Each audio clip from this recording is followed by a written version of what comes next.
Hello everyone, this is Moshe the Electric Israeli, and thank you for joining my channel. If you are new, please subscribe and help me change the world one electric car at a time. Thank you to all my patrons and those who ordered their Tesla using my referral code. Thank you so much. And this is my annual video. I do a video like this once a year around October, November. It's one of my favorite topics to talk about, and it is about preparing your electric car for the winter. And of course, right off the bat, it depends where you live. If you live in Florida, there's not much to do, or in Arizona, or Southern California. But if you live in the Northeast, like I am, Canada, any country around the world that gets a lot of snow, Scandinavian countries and all that, winter driving in an electric car is a whole different ball game. So first and foremost, I tell you what I do. I recommend. You can choose to do it not. That's up to you. Number one is snow tires. I put snow tires. I have a separate set. Next week, I'm going to go to the Tesla Center and put snow tires.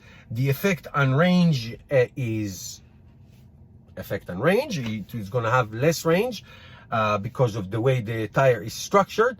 But it's a fantastic idea. Even if you have an all-wheel drive, I have a rear-wheel drive Tesla, which drives very well in the winter without snow tires. But with snow tires, especially the area where I live, which is a lot of hills, really steep hills, snow tires is great. As far as you should take it to check, like a winter check, make sure all your fluids are in. You got all the windshield fluids, brake fluids, and all that. I'm going to do it next week.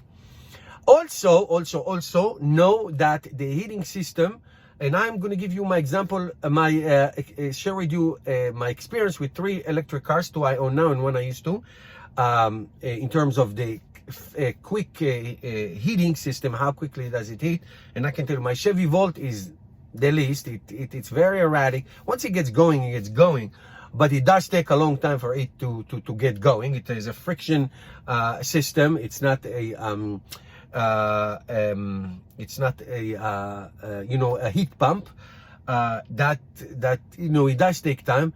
The Tesla is very, very good. It heats up very, very well. The best one is Nissan Leaf. My old Nissan Leaf that I miss was the absolute best. In less than 60 seconds, the car will be toasting, mind-boggling speeds. That's really, really great. So you know that, depending on the car that you own. Model 3 is great. You have the app, you can preheat it. I do it every single morning. The temperature in the Northeast right now in the morning and evening is cold. 40 degrees Fahrenheit and all that, cold. Could go down in Celsius, maybe 8 degrees Celsius. So it's very, very cold. So preheating it with your app is very good. And all these cars have an app that you can use and to pray. Just know that if you want to take a Nissan Leaf, because of the heat pump, it gets heat the fastest. It's really great. Tesla is good. Chevy Volt and Chevy Bolt EV, not so good, but eventually they get there. The Volt has the gas engine, so it can come up in really extreme weather. So it's very important. The tire, the fluids, windshield fluids, brake fluids, if you need to change, it's very, very important. Check it out all around. Know your heating system and understand. Here it is. Here it is that you are going to lose range. I don't care what you say. You're going to lose range in all electric cars between 20 to 40%, which makes battery size is very, very important. Battery size is very important. That's why you love the Tesla Model 3. It's a huge battery, 75 kilowatt hour and 325 maximum rated range. Even if you lose 20 or 30 or 40%, which in sub-zero temperatures, centigrade or of Fahrenheit, you are going to suffer up to 40% loss of range.